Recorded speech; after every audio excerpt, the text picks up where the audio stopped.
आमिर खान की बेटी की शादी, दामाद की मुनफरिद अंदाज में एंट्री की धूम। मशरिक हो या मगरिब, गरीब हो या अमीर, हर कोई अपनी तहजीब के लिहाज से शादी के दिन बेहतरीन या ये कह लें कि महंगे तरीन लिबास का इंतखाब करता है। और ये एक रिवायत भी है। लेकिन इस बार हुआ कुछ अलग, क्योंकि बॉलीवुड सुपरस्टार आमिर खान के दामाद ने दी अपनी शादी पर निकर और बनियान में एंट्री, जिसके चर्चे हो रहे हैं अब हर तरफ।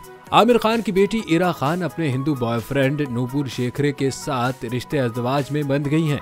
दोनों की शादी की तकरीबात मुंबई के 5 स्टार होटल में 2 जनवरी को शुरू हुई थी।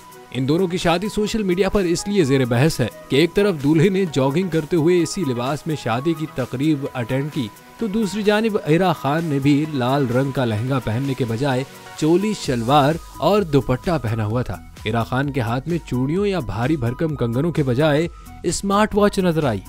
सोशल मीडिया पर जहां आमिर खान के दामाद का लिबास जेर बहस है, वहीं उन्हें इस पर तनकीद का सामना भी करना पड़ रहा है।